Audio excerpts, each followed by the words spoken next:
Most modern readers interpret Jesus' interaction with the Canaanite woman as the moment salvation was opened to the Gentiles. That reading collapses. Once Jesus' own mission statement is taken seriously, "I was sent only to the lost sheep of the house of Israel," per Matthew 15:24.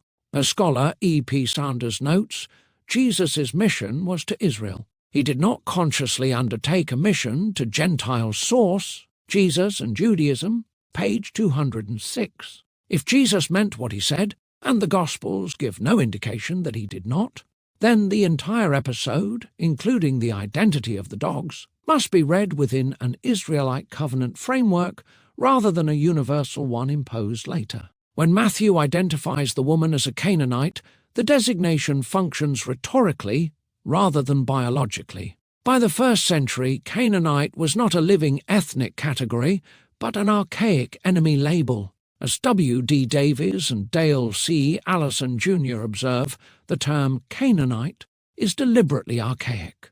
It evokes Israel's ancient enemies and heightens the dramatic tension of the narrative source. Matthew, ICC, Vol. L2, page 550. Matthew's language is polemical, not demographic. It evokes Israel's past enemies to frame covenant tension, not to supply a genetic or geographic census. Nothing in the text requires the assumption that the woman was a detached pagan outsider with no covenant connection.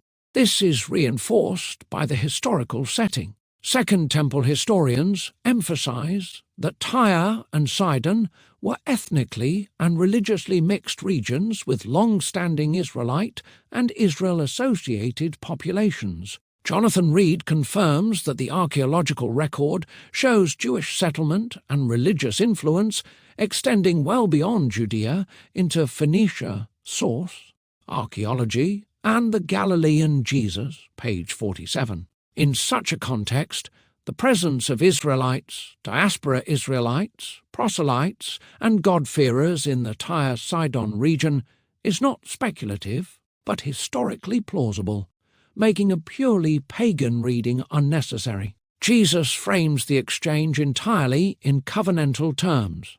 Bread represents Israel's covenant blessing, the table signifies Israel's covenant fellowship, and the children are the covenant heirs. On what basis would a non-Israelite pagan be entitled to covenant bread, especially when Jesus has explicitly limited his mission to Israel?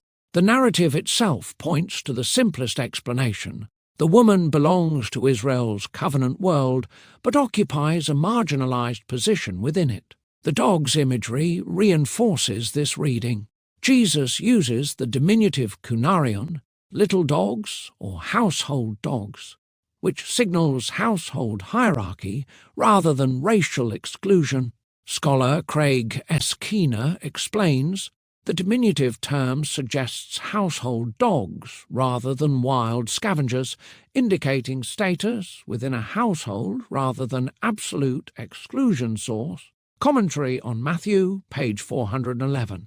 Likewise, Joel Marcus observes that the metaphor presupposes proximity to the household. The dogs are not outsiders to the house, but beneath the children within its source, Mark 1-8, page 459.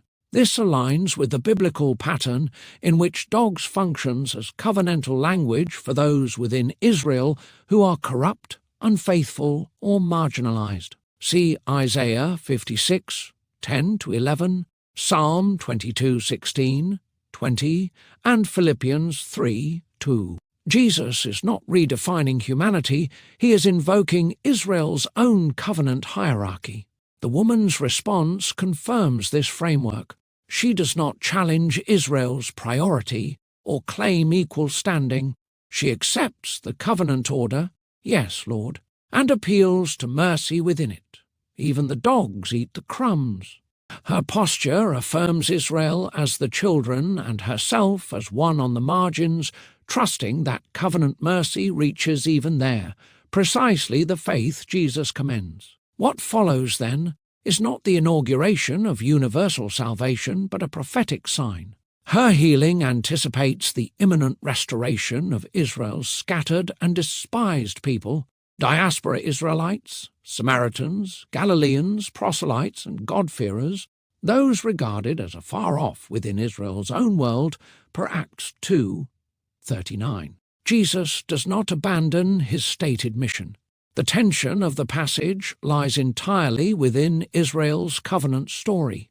The lost sheep of the house of Israel already includes scattered, displaced, and covenantally suspect Israelites, not merely Judeans in Judea. Regions like Tyre and Sidon, with their histories of Israelite displacement and intermixing, fit naturally within that framework.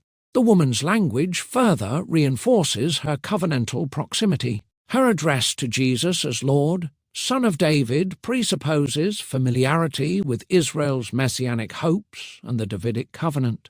As N.T. Wright notes, calling Jesus Son of David places her squarely within Israel's covenantal and royal hope source, Jesus and the victory of God, page 478. This is not the voice of a religious outsider appealing to a foreign god, but of someone already operating within Israel's theological framework. Importantly, no major critical scholar insists that this episode marks the opening of salvation to all Gentiles. Several possibilities, therefore, remain open. The woman may have been an Israelite living in a border region, a proselyte, or a covenantally attached outsider. What the text does not support is the assumption that she represents generic pagan humanity receiving salvation apart from Israel. That conclusion is imposed by later theological frameworks rather than demanded by the narrative itself. At minimum, the episode operates entirely within Israel's covenant world. At most, it strongly suggests that the woman belongs to that world in a meaningful covenantal sense.